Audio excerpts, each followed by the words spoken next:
There are those that have seen the future. They've seen our disasters and our wars. For years, these remote viewers were a part of a military research program, accurately foreseeing the outcome of global events. But when they expected to see a future of prosperity, what they saw was our end. The kill shot. It's a big event in history. We're not prophets. We're not prophesying. We're just using remote viewing to look that way in a particular direction at the particular topic. And it's just like turning your telescope onto and focusing it onto a particular target and studying it. That's what we do. We choose the targets. The North Korean prediction appears capable of coming to pass any year now. But there is another event that remote viewers fear the most, a sign that the kill shot is imminent. What would be that final recognizable event just prior to the kill shot sequence? The best that we could come up with, pushing ahead, the best that we could come up with was what appeared to be a space shuttle being forced down by what appears to be a meteor shower or something like that. For those of you who are not remote viewers, let me give you a little bit of insight into what remote viewing is in terms of a skill set. Most of the information that we derive from a target is in terms of word idea concepts, patterns of information that we perceive and turn into word, search our memory for words and apply those words, a written word on a piece of paper, and move on. The information we had that led us to believe that we're dealing with a space shuttle as a final precursor event to space shuttle coming down, as a final precursor event to the kill shot, was a collection of those rough sketches. So analytically, we're saying it looks like the space shuttle coming down. As a result, there had been some confusion by not only the public, but also many remote viewers. The session sketches generated had resulted in the assumption that the craft being forced down was a U.S. space shuttle, since it was unique to the world at the time of the prediction. Our sketches and drawings look like the current, very similar to the current U.S. space shuttle vehicles. There are some variations among viewers too. But we know that the Air Force has another program now, a nascent program. I think it's a spy vehicle that's up there, a maneuverable vehicle. That particular vehicle also looks like the U.S. space shuttle, the manned space shuttles. Today, the recent U.S. space shuttle design is being emulated by many different space agencies around the globe, both government-oriented and private. No longer is the design unique to the U.S. space program, but the precursor itself remains the same. When a shuttle-like craft is forced down from orbit, the kill shot will begin. When you see these particular events happen, that last one in particular, we don't know how much longer it will be until the kill shot, because mind is outside of time. The best that we could do is say, this event is the last big one that you'll see as remote viewers before this kill shot sequence happens. Regardless of how long it is, that period between this shuttle event and the beginning of the kill shot sequence, we know as viewers, and I personally viewed this particular event a number of times because it's so powerful, that all of these warring parties that we see on the planet, all these many wars, that on the ground, all of these soldiers look up in the sky. They all look up. So something is happening in the sky. In fact, there's probably unprecedented atmospheric effects that in recorded history, perhaps an unrecorded history, there's been events like this, but nothing in recorded history. Something happens in the atmosphere that has not been seen before, because all these soldiers are looking up, and then they go home. Their priorities change. They go home. So that's when it starts. This kill shot sequence will cripple communications worldwide. It will take out satellite communications in a very short order. Power grids, we're all aware of what it will do to the power grids and what it has done in the past, and in certain instances, go back and check it out. Power grids will go down. There's many, many people over many months of time, and throughout the world will have no power. There are cities without power and communication. You can figure out for yourself what that will mean too. Not only will you not be able to pump gas, not only will you not be able to pump water, not only will there not be food on the shelves because there will be no gas in the trucks to take the food to the cities, but I could go on and on. You can figure the rest out for yourself. That's why this concept of sanctuary, knowing where to go with your last tank of gas, is so important. There are some tangential effects that we're picking up also as remote viewers and have picked up over the years. Apparently, the center of the Earth, the core of the Earth, is changing rapidly as an effect of what is happening on the sun. And if that's the case, then we're probably looking at, as an adjunct to effect to the kill shot sequence, we're probably looking at massive volcanism and earthquakes as well. And I think it's very important to point out, and very important indeed, because of the adiabatic heating of the atmosphere, we're going to have very high winds in many parts of the Earth. The sky, the sun, the light will be obscured. It will be very difficult to grow crops on the surface because of both winds and lighting conditions. Solar physicists were chewing their nails because they were very, very concerned that the sun had been very quiet for so long and this was not predictable. And so because it was not predicted, it did not follow the solar cycle, they were afraid that the sun might be doing something erratic. And that's when we began to see in the press and the news all these warnings about what major solar flares would do to the planet, to communications, to power grids, etc. And then in the last few months, we've seen that the sun's been relatively quiet. And now the scientists are saying, well, maybe the sun is going into a long period, years of quiescence. It's going to quiet down, and that's what we're seeing.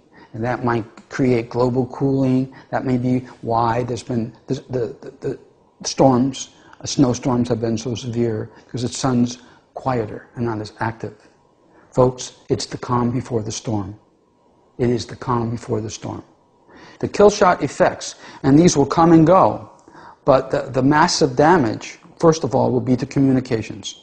Communications satellites, military satellites as well, will go down. We're not talking about single event latch-ups where you have a couple of semiconductors go bad. No, these things will be fried. Anybody in space, whether you're inside that little leaded shield on a space station or not, you're fried. You're in bad shape. You're going to die. Okay. So communication, power grids. Power grids, when they go down, folks, when the sun takes the power grids down, it's done it before. This time they won't go back up. It'll be months and months, if not years, to get power grids back up and running. There's going to be no power. Okay, so you'll need some. If you live in a place where it's going to be cold, you're going to need fuel to stay warm. So there's a lot of planning to do, folks. I would encourage you to start now, if not yesterday. I also want to point out that there's going to be most probably unprecedented geophysical events when this kill shot sequence starts. Earth can only take so much of protons hitting its magnetosphere, and on top of that, you're going to have X-rays that will be at Earth in 10 minutes, right?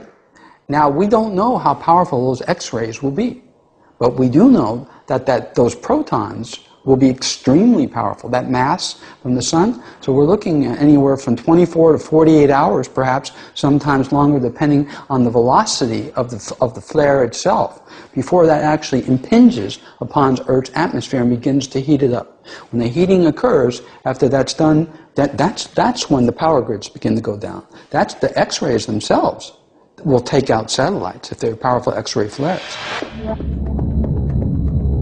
The kill shot, a series of devastating solar flares that will strike Earth, will cause the loss of all global GPS and communication systems. Power grids for entire regions and countries will fail.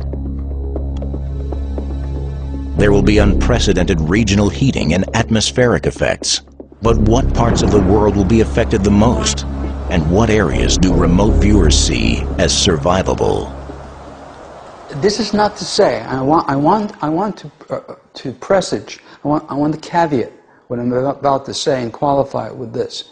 Just because we have not seen sanctuaries out of the thousands of individual sanctuary remote viewing sessions and projects that work, just because we've not seen sanctuaries in some of the places I will outline, does not mean there are none there. I'm just saying a pattern has emerged that says the following. South America. We found no sanctuaries in South America or Latin America. We have found, additionally, very few sanctuaries in the entire southern hemisphere, including Australia and New Zealand, with some exceptions in Australia and 1 or 2 exceptions in New Zealand. Almost all of the sanctuary locations are in the northern hemisphere. For Europe, a number of sanctuaries for Europe, but almost without exception, they are all in generally northern Europe, but not too far north. So we're looking at certain places in Austria, Poland, all the way through Russia. But it's important to know that all of these sanctuary locations, almost without exceptions, are small locales that are distant, fairly distant from population centers or separated geographically by mountain ranges or bodies of water from large population density centers. And you know as well as I do that how many people do not have the option to move. Even if they knew where a sanctuary was, even if they knew where their own personal survival zone was, they don't have the option to move. For those people, here are the very, very essential things that you're going to need to try to sit this out.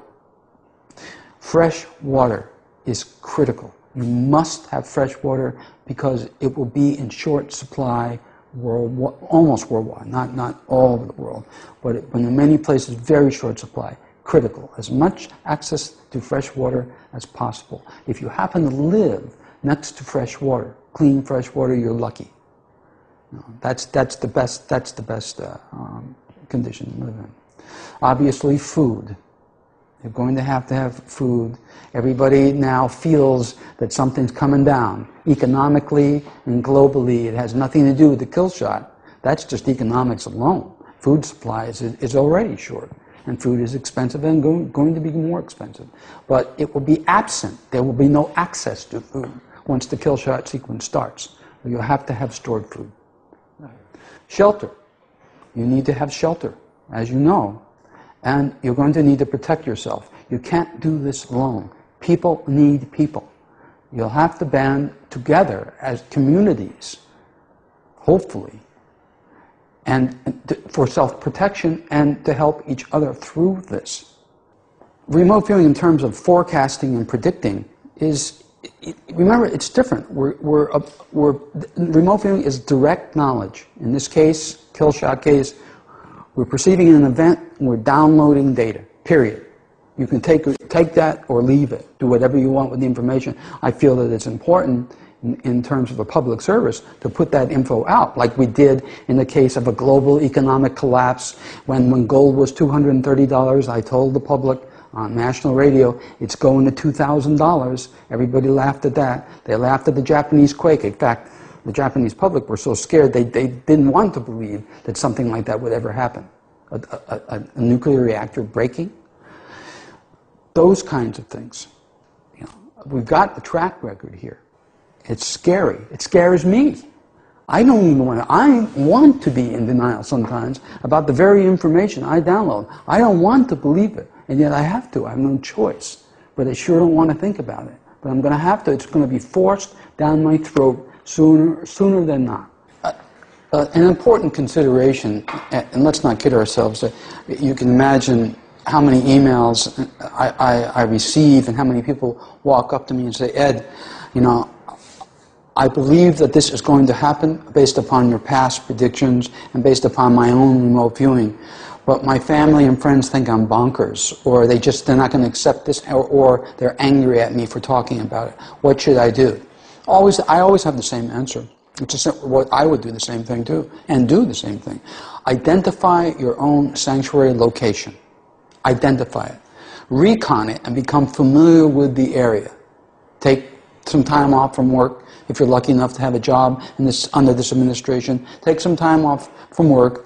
Go and familiarize yourself with this place, this small town or village or wherever it is, and know how far it is to drive, or if you have to get on a plane, how long it will take to get there, etc.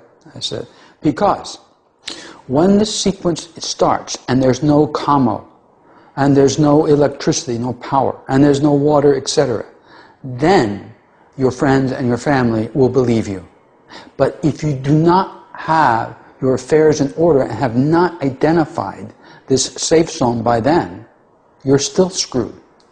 So do it quietly, do it alone, let them continue. There's no need to continue the discussion. Just tell them it's a hobby. Identify this place to go to. That way when they're scared to death, you can say, honey, let's go. Take the kids and let's go. Call your brother and sister later, you know, when we get there, and if you can call at all, or tell them where we are going so they can come too. Do that. You know. In my career, I was a science and technology intelligence officer, so I've had a career briefing and working with some of the best scientists and engineers in the world, especially in my own country, too. And I've seen skepticism in all fields, so I'm perfect. It's easy to understand skeptics, and frankly, if I were not a remote viewer, and Ed Dames or somebody like me came up to me and told me about this, I wouldn't believe him. How could you?